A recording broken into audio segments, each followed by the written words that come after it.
Warning: the following video contains explicit language which may be offensive to some viewers or inappropriate for children. The content within this video is intended for mature audiences only.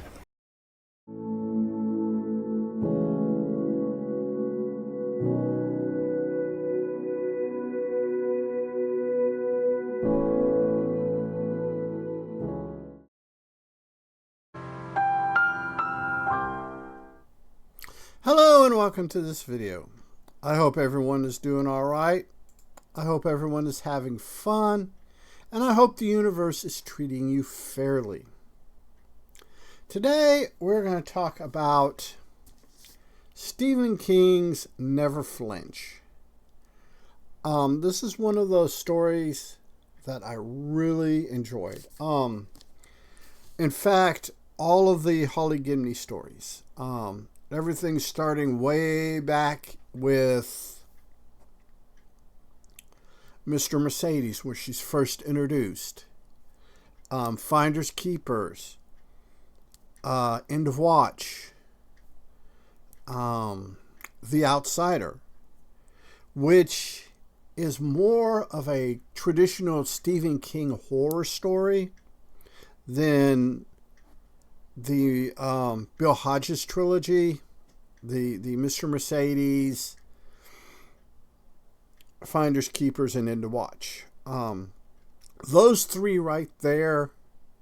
books right there sold me on Holly Gibney. The Outsider is more of a traditional King horror. Then you have If It Bleeds, that book is a collection of short stories that the title short story is a solo Holly Gibney story. Both Barbara and Jerome Robinson are mentioned in it, but they don't Barbara has a little bit more role in this story. Jerome has, a good bit, but it's a short story and it's mainly about Holly, and it works really well. It's kind of a retread of The Outsider, but it's its own story. It hits a lot of the same story beats as The Outsider, but King changed it up enough, and the way he wrote it seamlessly, it works because King is a master of words. Another story, Holly. I loved Holly. Holly was, of all the Holly Gibney stories, Holly is probably my favorite. I mean, mind you, it's just barely edging out the other stories, but Holly is my favorite. A lot of Holly deals with a college town, college professors, other academics. We find out Holly that Barbara Robinson is a a very talented poet. Jerome Robinson is a very accomplished writer. And because it's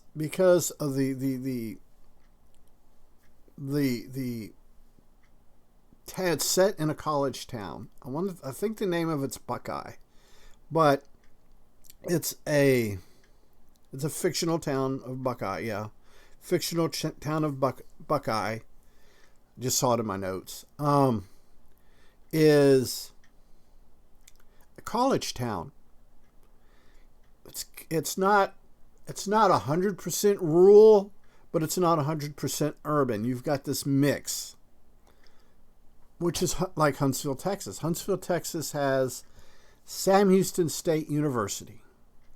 A lot of the descriptions of the areas where your academics live and stuff are spot on for Huntsville. And my brain, the descriptions, my brain can put places in Huntsville that are real to it. And it's, there's in fact, in Holly, there's a convenience store, and its description of where it's at and people hanging around it reminds me of a convenience store here in town called Falco's, which has about the same vibe and feel to it. So you've got that. And like I said, it's wonderful. That's the reason, and that's the reason why it edges out the other ones. However, I think Never Flinch is going to be that real super close second, because you've got a hair's width between my favorite Holly Gimney story and my least favorite, and that, like I said, it's just the width of a human hair. So yeah, that's how tight and how hard it is to formulate a favorite of these books. But I digress. We join Holly.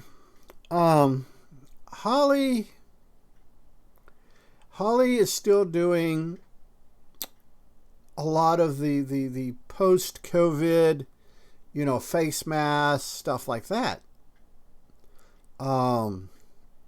Depending on where you're at, how you feel about it, it may be overkill, it may not be, and that's another thing. When it talks about a lot of the people still wearing masks, or people washing their hands, or using anytime they touch something they're not real sure of, they use like the alcohol cleaning stuff you can buy in the little jars, and stuff like that.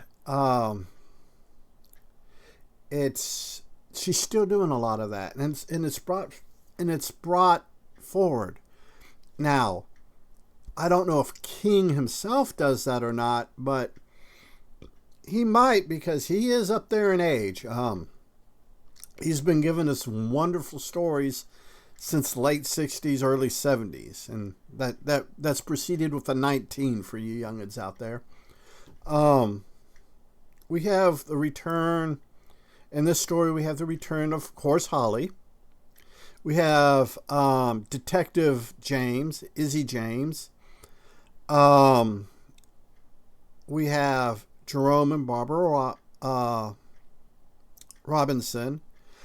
And Barbara plays a pretty good role in this one. And Jerome is in and out. Jerome is kind of an ex machina in a couple places, but because it's so well written, you don't mind it. I mean, like I said, it's Stephen King, and Stephen King can write a book or a paper, can write an instruction manual on how to sharpen a pencil, and it's going to be riveting. So,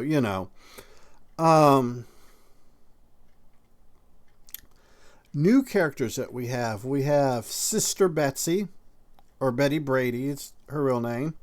We have Christopher Stewart. We have Christopher Stewart. And we have a character called Trig. We have a character, let me see. Yeah, we have Kate McKay, and it's interesting. It starts out, there's a guy, the book starts out, there's an inmate in prison who gets beaten to death for being a fan of Jeffrey Epstein. We'll just leave it at that. A fan of Jeffrey Epstein. He gets killed in prison, and everything comes out that at the end, that he was falsely accused. He was basically framed and sent to prison. And the Trig, our one of our characters, is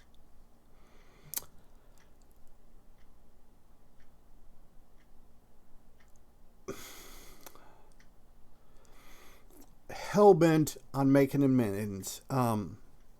Spoiler warning, Trig was on the jury that convicted him and feels bad about it and feels that he needs to do something radical about it. So basically, he's killing a parallel to everybody involved in the trial. He's not killing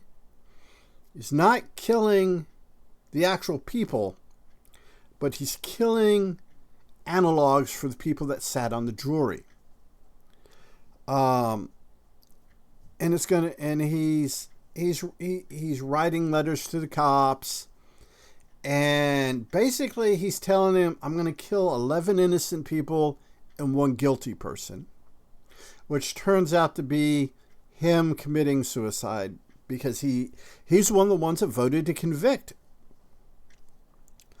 So he starts his killing, and like a lot of serial killers, he starts out very meticulous and very hard, not leaving any clues, not leaving any, DNA evidence or anything like that. But unfortunately, as the story progresses and as his mental capabilities degrade, he becomes sloppy. And Detective Izzy and Holly, after the end of the novel, Holly kept up a friendship. It's kind of implied in the writing, and King's being kind of coy in his writing in this. You can read it that Izzy and Holly are flirting with each other. They got a thing for each other, but they're not real sure that they have a thing for each other, but they do. And Holly, there's a slow point in the Finders Keepers. She doesn't got a lot going on, so she's low, being on the low down, helping Izzy out with these murders. And while she's doing that, you have Kate McKay. Kate McKay is a feminist, real radical feminist, pissing a lot of straight white men off. She's had several attempts on her life, and when they almost kill her assistant, she hires a male bodyguard, and he overreacts in a situation and even though he was defending her, he makes her look bad because he's a male, the big, strong male defending the tiny little, weak feminist woman. And Kate decides, you know what? I want a female bodyguard. So through her assistant's research, they come across Finders Keepers, and they reach out to Holly about being her bodyguard. Holly's kind of reluctant at first, but she comes on board. And it turns out that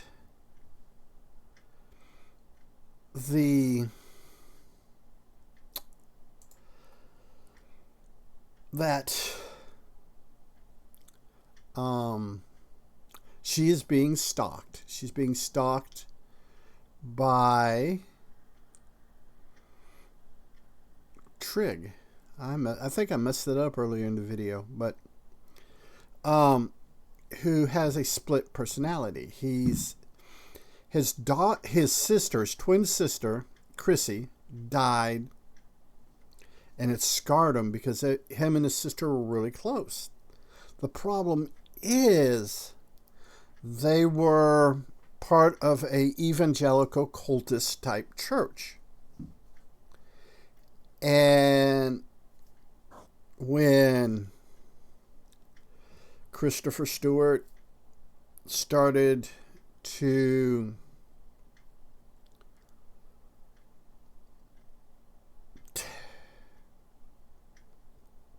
manifest this alternate personality of his sister, the church did what cultist churches do, is they try to basically brainwash him and tell him he's going to hell, blah this, blah that. Now, what happens though is one of the deacons, a man by the name of Andrew Follows, and he realizes he can use him as a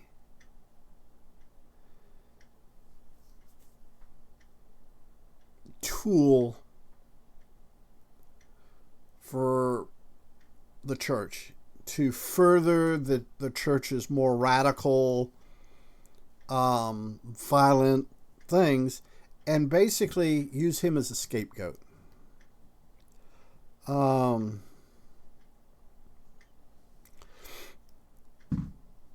And you know, it goes. Except I think.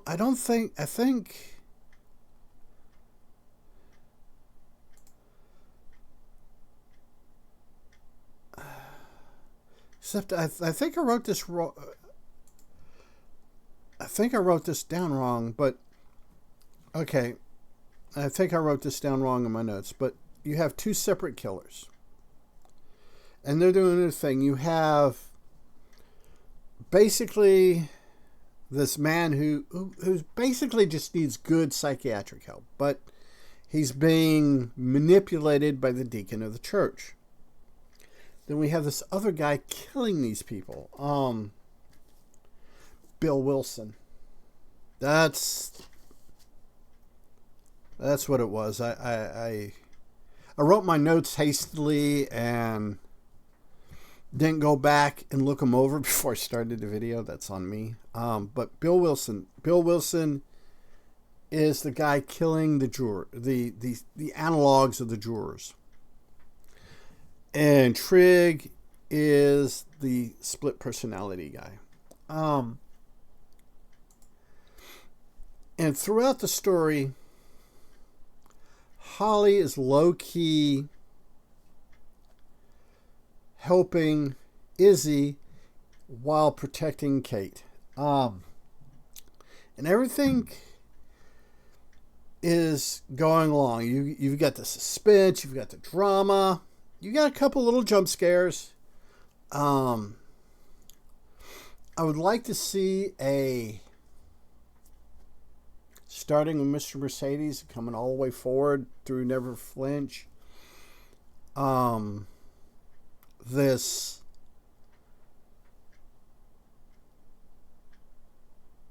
a good either theatrical, though I think theatrical would take way too much away from the stories, but do like a series. We got a really good guy doing Welcome to Derry right now. Maybe you can pique his interest.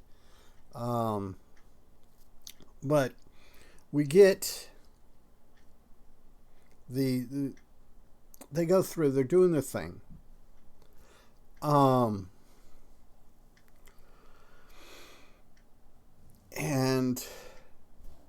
Barbara, okay, Jerome is popping in and out. Like I said, Jerome acts more like an ex machina, and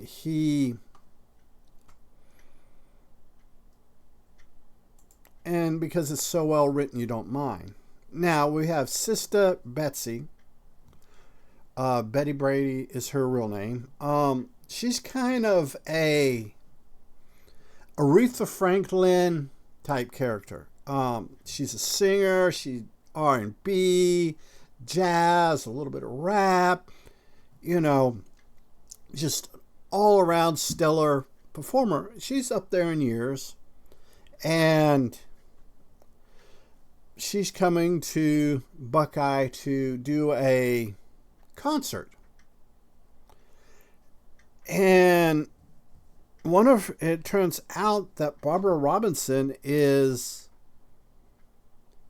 she has Barbara Robinson's book of poetry that was published in Holly. And she has a couple poems in there that she wants to make into songs. So when she gets to Buckeye, she reaches out to Barbara, and Barbara just loses it because Barbara is a fan. You know, she listens to her mom's albums and CDs and tapes, and she formed a friendship with Betty Brady.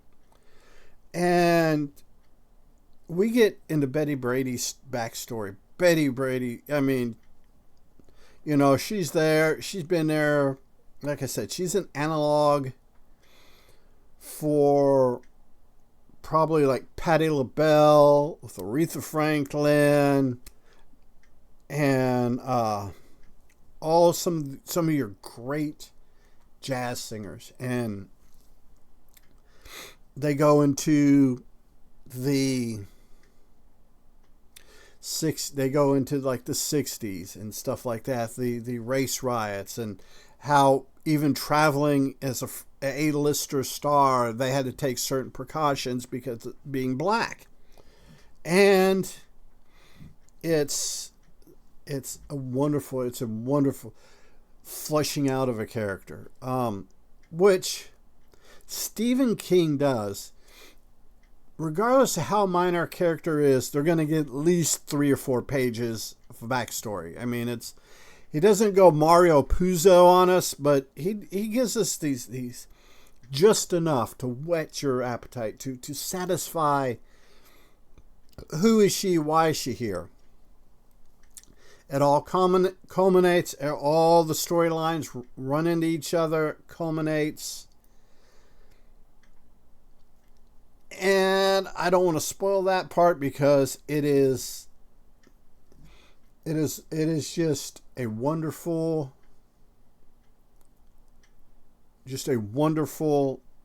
ending. Though the ending takes place mainly in an old abandoned hockey ring, which we don't have those in Texas, but we have skating rings, and my brain can translate between the two. And it's wonderful. This story, it is more than worth the time to read, or even the audiobook. What I did with this, because I'm getting to the point where my eyes are doing really weird things when I read more than about 5 or 10 minutes. They hurt, they burn, I get real bad headaches. So what I'll do, and this is the first book I did it with. I will get the audiobook, listen to the audiobook, and read along. And because I'm not putting the concentration just solely as reading, I don't get that. I can read along the audiobook. The trick to that is you have to make sure when you pick up the audiobook, you get the unabridged. So yeah, it is well worth it. It is one of, like I said, it is probably my second favorite Holly Gibney book. It's probably tied with second with The Outsider.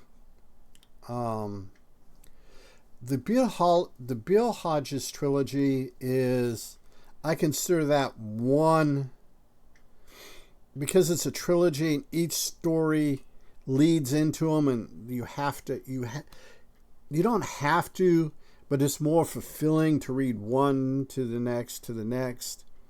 They're their own story, but they have links to each other. They have minor links, which lets you read it as a serial, or you can take each book episodically. It's up to you. So yeah, it's a great little story, a great little book. Check it out if you enjoy good murder mystery. This is a book for you. It's a good story. It's not The Shining. It's not It. It's not Carrie. It's Holly Gibney. It's a detective story. It's not horror. Kind of like the Lord of the Rings being the analog for, or the Dark Tower series being the analog for Lord of the Rings. Almost got that backwards, but it's there's some Stephen King. I'm Stephen King, and they'll publish this going on in the Dark Tower, but it is what it is. It's a wonderful series of books. Check them out if you haven't. Well, anything that Stephen King has written is worth checking out, because even his horror stories, It,